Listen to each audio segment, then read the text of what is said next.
If you're in your 20s and you keep comparing yourself to some kid on Instagram recording videos in a rented Lamborghini, this is for you, all right?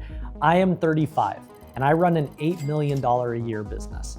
But when I look back on my 20s, there were 9 money mistakes I made that kept me from becoming a millionaire a whole lot sooner that you do not want to repeat. And I don't mean, oh, I should have bought less coffee and saved my pennies, okay? I mean, if you make these mistakes, they are going to cost you a ton of money for years into the future. And the first one is taking risks before you've de-risked yourself. So let me paint you a picture. When I was 26 years old, I quit my full-time job as a copywriter to work for myself as a ghostwriter. And very quickly, I started making really good money, like 10 or 20 grand a month. But I was still living in a rundown studio apartment. I hadn't upgraded my own life yet. And I hadn't let enough time go by to pad my bank account and stack my savings. You know what I did instead? As soon as I started making good money, I went to one of my best friends and convinced him to quit his full-time job and go all in on building a ghostwriting agency with me. And I offered to pay him a salary out of my own earnings just to minimize his risk, meaning I was taking on all the risk myself. In hindsight, this was a stupid decision. And if I had just worked for myself for the next year and padded my bank account, I would have had $250,000 in cash by the time I was 27. Instead, before I de-risked myself, I increased my risk and basically didn't save money for the next 4 years. The second mistake is growing your business's revenue, but not your personal earnings. So me and my friends start this ghostwriting agency, right? And we were growing like crazy. 8 months in, we had 10 full-time employees, we had dozens of clients, we had over $1 million in annual revenue. But because we were growing so quickly, we didn't really take money out of the business. What we did was we just kept plowing cash into hiring the next handful of employees because we were trying to keep up with demand. And when you're growing, that makes sense. We just learned the hard way that you shouldn't do that forever because you usually don't grow that quickly forever. What we should have done every time we doubled the team is we should have deliberately paused. We should have turned clients away, started a wait list, or really what we should have done is we just should have kept raising our prices until people started laughing at us. Because if we had done that, then we could have made more money, yeah, but really we could have taken cash out of the business and de-risked ourselves. But we didn't do that. Instead, we basically just kept trying to grow as fast as we possibly could, which meant sacrificing our own personal earnings. And sure enough, about a year later, this big crypto crash happened in 2018. We are watching Bitcoin falling below $6,000 overnight. And the Bitcoin bloodbath continues as the cryptocurrency is stuck below 6,000. Bitcoin was overpriced, it's still overpriced. Bitcoin. Down more than 20% in the month of June, falling below $6,000 and trading right around. Overnight, we lost like a third of our clients. We had to lay off almost half the team. And basically, we stayed stuck in a perpetual cycle where we hired too many people too quickly and it cost us personally. Which is why the advice I give every ghostwriter inside our Premium Ghostwriting Academy who wants to try to scale themselves into an agency is you should deliberately pause every time your monthly revenue doubles. So literally stop growing, clean things up, raise your prices, build efficiencies, take some chips off the table. De-risk yourself personally before continuing to climb the mountain and take on more risk inside your business. Real quick, if you want to write online but aren't sure where to start, click the link in the description of this video and check out startwritingonline.com. This is a free masterclass I put together sharing all of our most helpful frameworks for beginners, like proven hooks to capture your target reader's attention, where to write online to get the most distribution on your work, and little growth hacking tips to build your social audience and email list faster. Over 100,000 writers have gone through this free masterclass, and many even send us emails afterwards thanking us for sharing such valuable information for free. So click the link below this video to check it out and make this year the year you start seeing success from your writing online. The third mistake, bringing on investors without clarity of what to actually invest in. So to add insult to injury, about halfway through building our ghostwriting agency, which again, keep in mind, I was 26 years old. This was my first business. I didn't know what the hell I was doing. But about halfway through, I met these 2 tech founders who had sold their last startup for $1 gazillion. They thought the idea of our agency, Ghostwriting for Founders and Executives, was brilliant. So they offered to invest. And full transparency, they were great, super smart, really connected, extremely generous, good-hearted. I love those guys, and I learned a ton from them. But if I'm being brutally honest with myself, letting them invest was a mistake. First of all, we didn't really need the money. agencies are cash flow machines. It's not like we were trying to build some new SaaS platform. Second, once we had the money, we didn't know what to spend it on.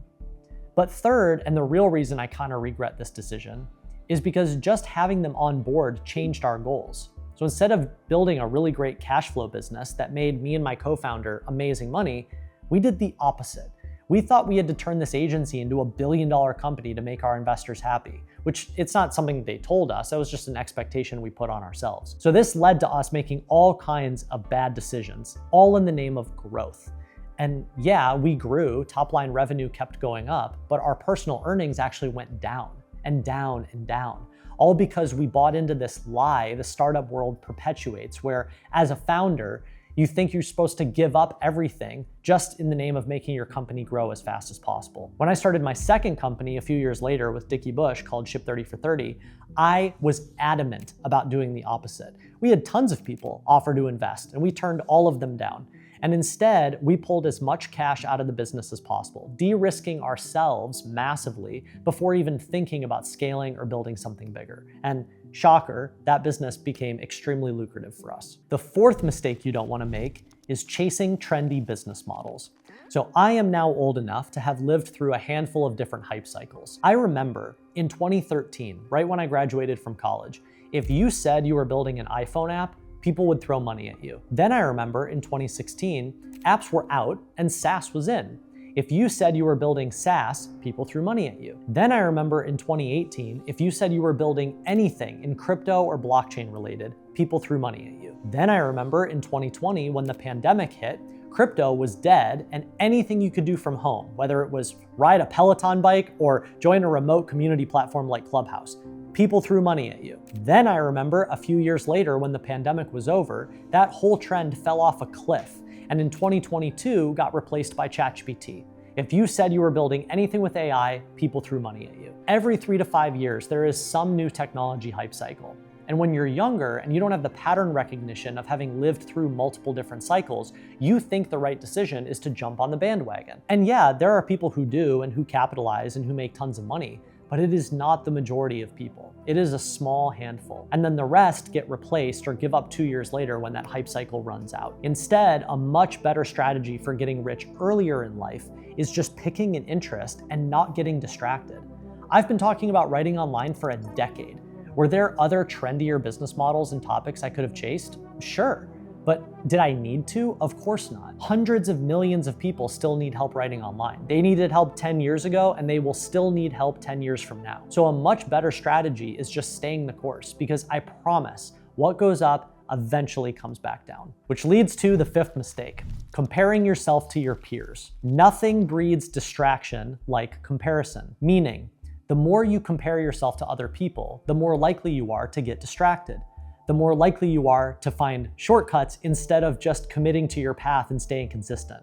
And the more you try to find shortcuts, I promise the more time you will waste. Shortcuts always end up being the longer road in disguise. Which leads to the sixth mistake, investing your hard-earned money into high-risk assets.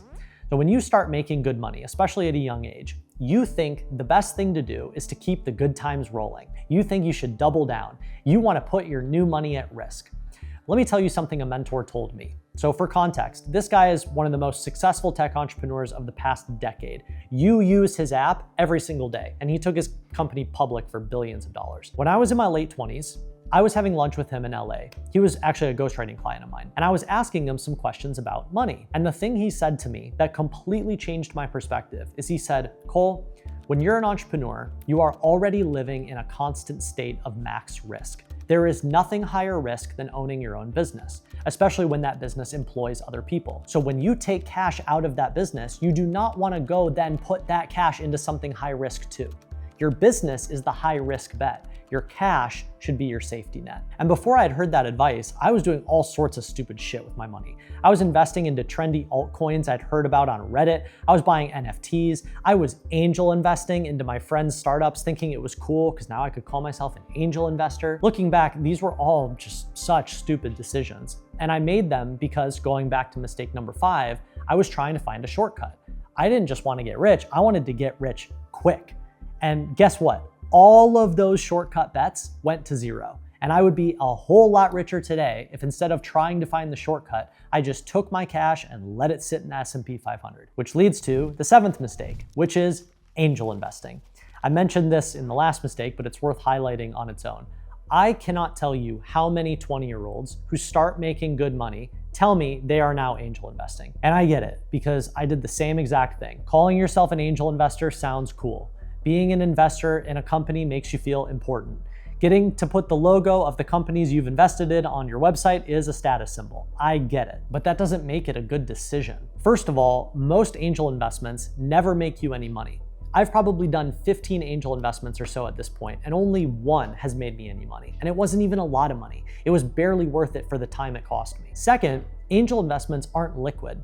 So even if you do end up accidentally investing in a company that blows up, you don't get your money out until the company gets acquired or goes public, both of which are extremely unlikely outcomes. So great, you made a bunch of money on paper, but you can't do anything with it for 5 or 10 years. And that assumes the company actually crosses the finish line and doesn't die at some point before that. What's really funny is the more money I've made, the less I actually want to invest in other people's companies as an angel investor, because I've learned the odds are not in your favor. And so you have to realize that the biggest benefit of angel investing is just status. It just makes you feel cool. Is that worth writing a $25,000 check or a $50,000 check for? I don't know, maybe. Maybe later in life, once you've made your money, I get it. Sort of like playing startup roulette and gambling, which is fun. But doing this in your 20s is idiotic. And I kick myself every day for writing those checks thinking I was gonna get rich quick. Which leads to the 8th mistake, buying belongings instead of buying freedom. So trust me, I like materialistic stuff just as much as the next person. I am a sucker for watches. I love high-end sports cars. I want to stay at 5-star hotels and fly first class or even private. I get it. And I don't think there's anything wrong with wanting or enjoying any of these things. And side note, anyone who says these types of luxury purchases aren't worth it has never driven a Ferrari 488, okay? That car is a work of art. However, it is a huge mistake to start loading up on high-end belongings and balling out on 5-star experiences when you haven't even bought the most valuable asset of all, which is your own freedom. So before you do any of these things, you should have at least a year of runway just sitting in cash. And any big splurge you make should be less than 5% of your total net worth at any given time, ideally closer to 1 to 3%. Why? Because I promise you, there is no worse feeling in life than having a few cool luxury items, a Rolex, a nice car, but you feel like you can't make the decisions you want to make or take the risks that you want to take in your business because you're constantly stressed out about money. Then all those luxury purchases just make you feel stupid. And lastly, mistake number 9, maybe the biggest mistake of all, thinking there's such a thing as fast, easy, and lucrative. So over the years, I have trained my brain to recognize these statements. When someone says something will be fast, it probably won't. It'll probably take a while. When someone says something is easy, it's not. It'll probably be harder than you or they or I think. And when someone says something will be lucrative, yeah, maybe it is, but not right away. And certainly not for sure. I have yet to find anything in life that is fast, easy, and lucrative with no work. Making money always takes work. Making money always means acquiring new skills. And making money always takes time. So as a good general rule of thumb, however long you think it's gonna take and however hard you think it's gonna be, double it. Assume it's gonna take twice as long, assume it's gonna be twice as hard, and assume it's gonna be twice as expensive. And that's okay, because that's what makes it lucrative. The hard work is the moat. The fact that you're willing to work hard is why you will be the one who unlocks the reward and other people won't. So I made these money mistakes and they cost me a ton of money and I'm sharing them with you. So hopefully you don't make the same mistakes I did.